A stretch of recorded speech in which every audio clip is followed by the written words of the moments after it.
realized that if I could weave the story of her life around the theme of dissenting, of disagreeing, then I'd have a way in that would make what I thought would be a really good children's book.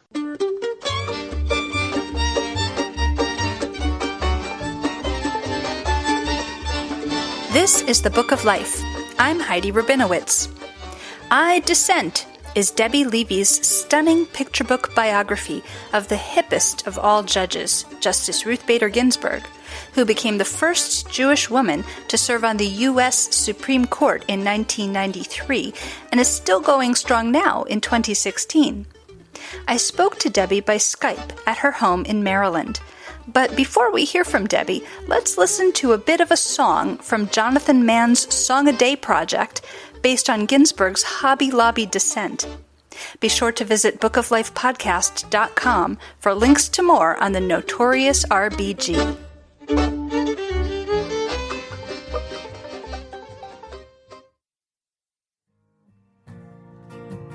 Approving some religious claims while deeming others unworthy could be perceived as favoring one religion over another. Would the exemption extend to blood transfusions, antidepressants, and anesthesia, pills coated with gelatin, and vaccinations? Whoa, now the court, I fear, has ventured into a minefield full of slut-shaming geezers and religious extremism. Oh, but one thing's clear, the fight isn't over. We gotta stand together for what we know is right. Debbie Levy, welcome to the Book of Life. Thank you, Heidi. Let's start with a brief overview of the life of Ruth Bader Ginsburg. How did her early life lead to her current career? Well, I think she would say that she owes much of the path of her life to her mother, who she lost when Ruth was only 17 years old. On the eve of her high school graduation, her mother died after a long struggle with cancer. But her mother was really a woman ahead of her time. This was back in the 30s, who believed that a girl should have opportunities just like boys do to grow up and do big things in the world if that's what they wanted. So her mother sort of set her on this path of believing that she could do things even when society was telling her and other girls that she and they really could not. She grew up in Brooklyn. She was a camp counselor at Jewish camp. She went to college, which was unusual enough for girls in those days. She went to Cornell, and there she met her husband, Marty Ginsburg. And she's credited Marty, in addition to her mother, as somebody who supported her, who was there to say, you can do this, you should do this, why shouldn't you go ahead and go to law school after college, which is what she did. She went to Harvard Law School and then transferred to Columbia Law School. After law school, she became a professor of law and at the same time worked as a litigator and advocate for the American Civil Liberties Union. And really, she and others with her created the field of women's rights in the law. That is, taking cases to court to fight for women's rights not to be discriminated against just because they were women. She did that for some years, and President Jimmy Carter appointed her to the federal bench, to the Court of Appeals in Washington, D.C., and then sometime after that, President Bill Clinton appointed her as the second female justice of the Supreme Court and the first Jewish female justice of the Supreme Court in 1993. Since then, she's been on the Supreme Court doing great things, winning fans everywhere. Many of her decisions and her dissents are about standing up for people who have been discriminated against, who don't have the voice that perhaps they ought to. Why write a picture book about Ruth Bader Ginsburg? Why do young readers need to know about her?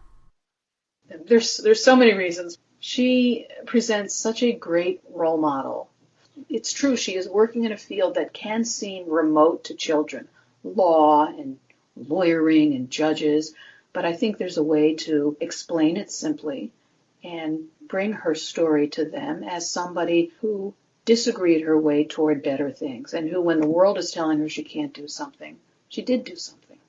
So that's really why. To talk about disagreeing doesn't make you disagreeable, and in fact, change happens one disagreement at a time, so you too can disagree. How did you select Ruth Bader Ginsburg as a topic that you wanted to write about? How did you become a fan? Kristen Ostby at Simon & Schuster was interested in such a book, and so I looked into it.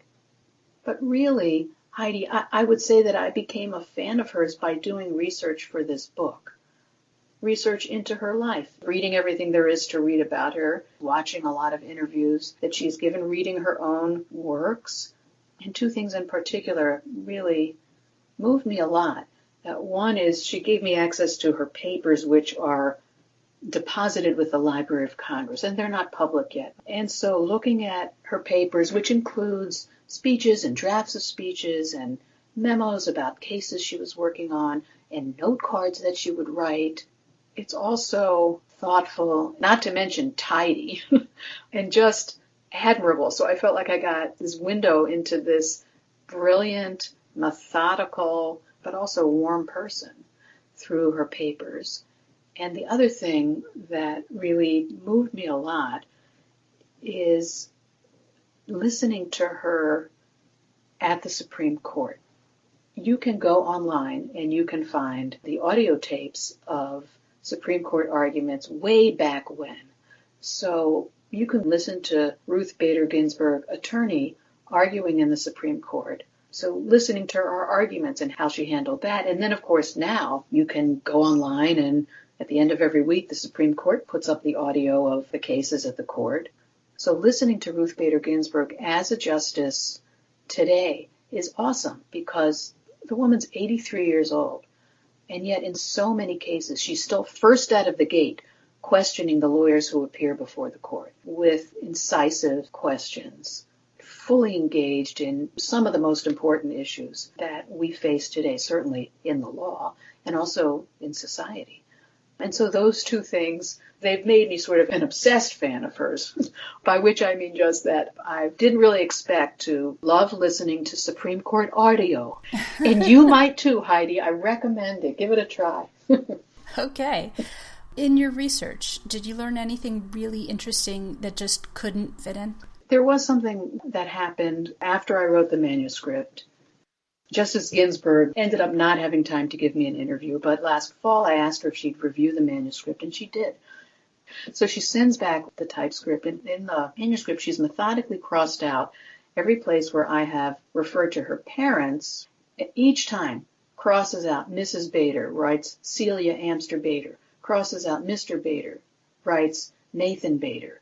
And she didn't explain why, and I was happy to make the changes. And in fact, as soon as I saw them, I kind of, knocked my head like in the old V8 commercial. I could have done this myself initially, because when I write about my own parents, I use their full names. I can't introduce you to them anymore, so I'm going to use their full names. As I said, she was very close to her mother and lost her too young, and her father as well. It was just the two of them after her mother died.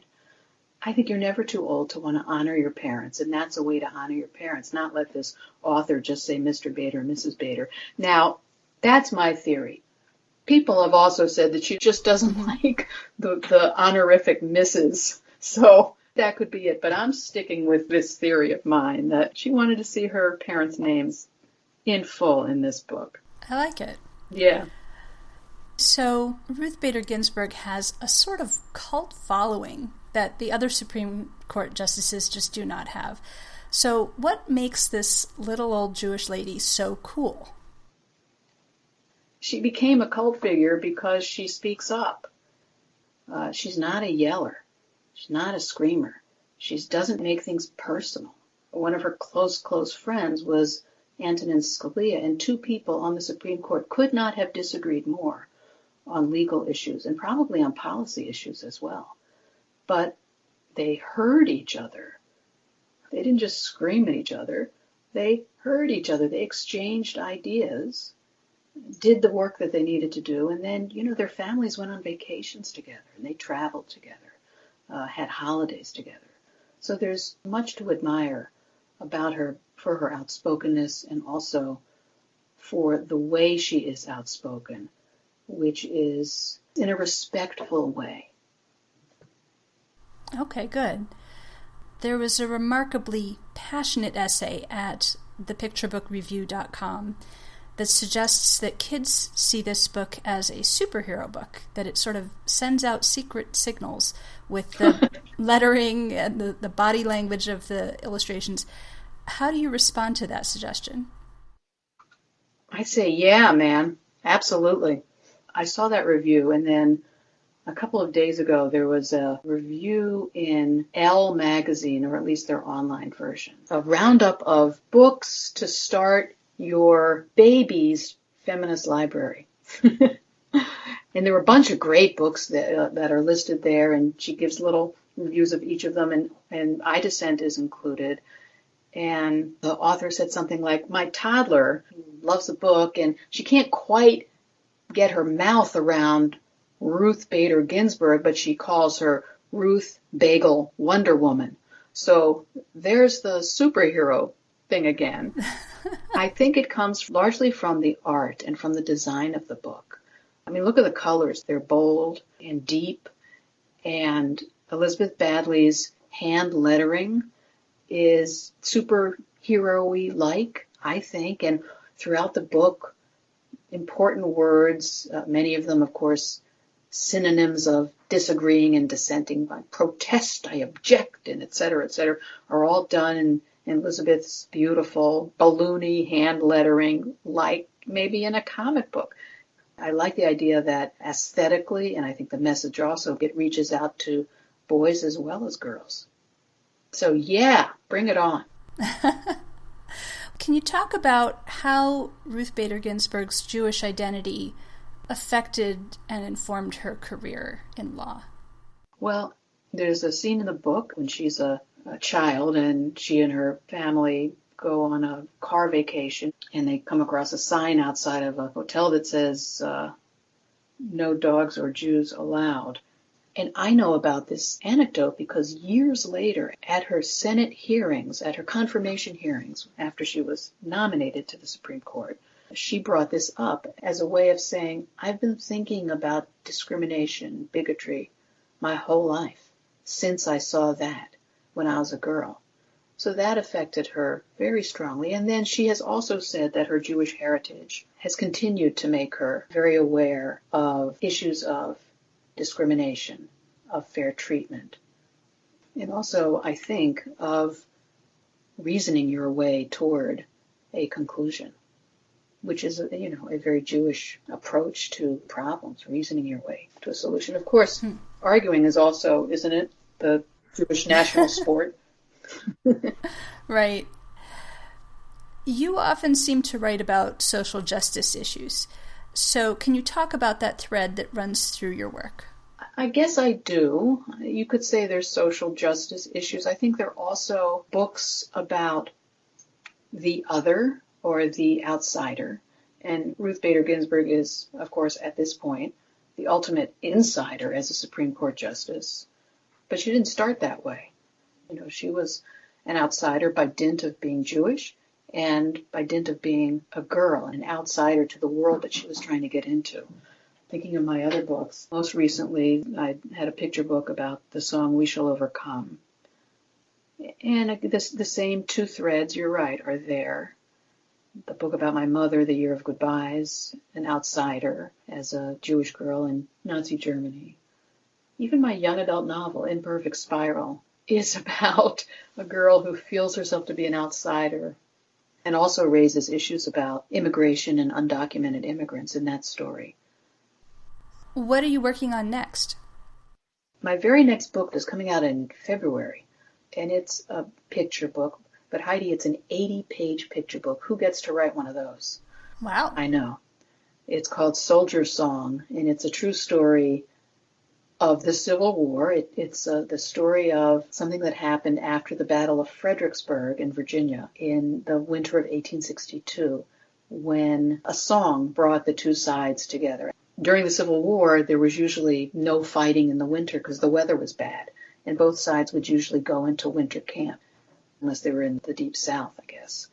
And so after the Battle of Fredericksburg, the two sides, North and South, went into winter camp on opposite sides of the Rappahannock. Not such a wide river. They could hear each other's bands, the regimental bands. And there's a song that was beloved throughout the nation, North and South in those days, Home Sweet Home. It's a very, to us, too sweet song, but then it wasn't too sweet. It was beloved. So this tells the story of a concert that happened one night involving Home Sweet Home that seemed to make the men and boys on both sides, at least for a few minutes, forget that they were enemies. And I wrote this book as, sort of your typical length picture book. They're usually 32 pages, 40. If you're really lucky, they let you go 48 pages. And I was really cramming too much in. My editor, and this book is coming out from Disney Hyperion, my editor there, Rotem Moskowitz, said, what would you think about making this much longer? And of course, every writer would say, well, yeah. Of course, there's so much more art. Gilbert Ford, whose most recent book is the picture book, A Marvelous Thing That Came from a Spring, the story of the Slinky, and who before that had picture book, Mr. Ferris and His Wheel. Well, so we have pages where it's really almost all art, and one page that is wordless.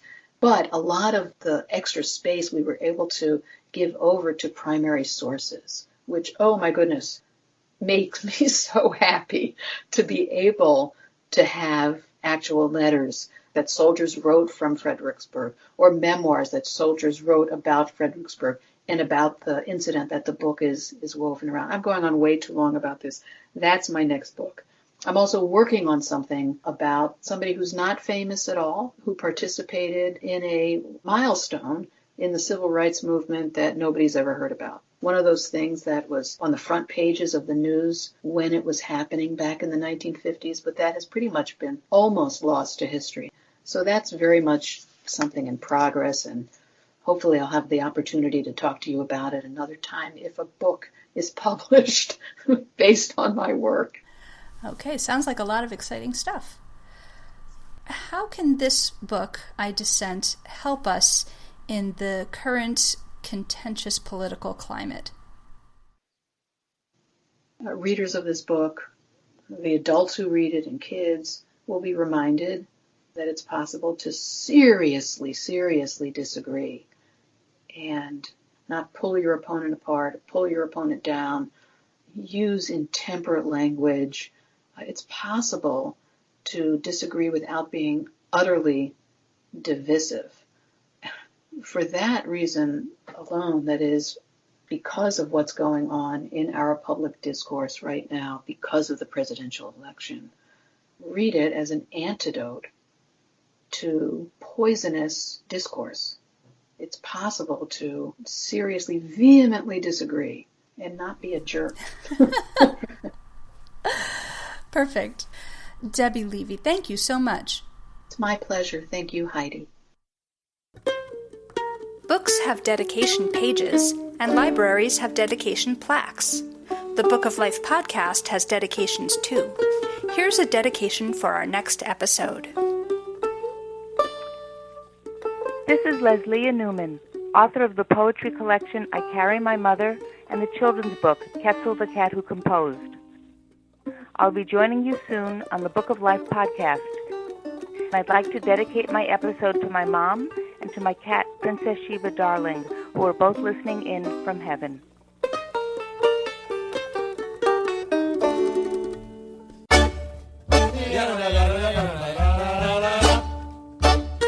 If you enjoy the Book of Life podcast, please become a patron at patreon.com/bookoflife. Leave a review on iTunes or a comment on our blog at bookoflifepodcast.com. You can also like our page at facebook.com/bookoflifepodcast. Follow us at twitter.com/bookoflifepod. Email us at bookoflifepodcast@gmail.com or leave us a voicemail at 561-206-2473. The Book of Life is a podcast service of the Feldman Library at Congregation B'nai Israel in Boca Raton, Florida, at cbiboca.org, and is supported in part by the Association of Jewish Libraries at jewishlibraries.org. Our background music is provided by the Freilach Makers Klezmer String Band. Thanks for listening, and happy reading.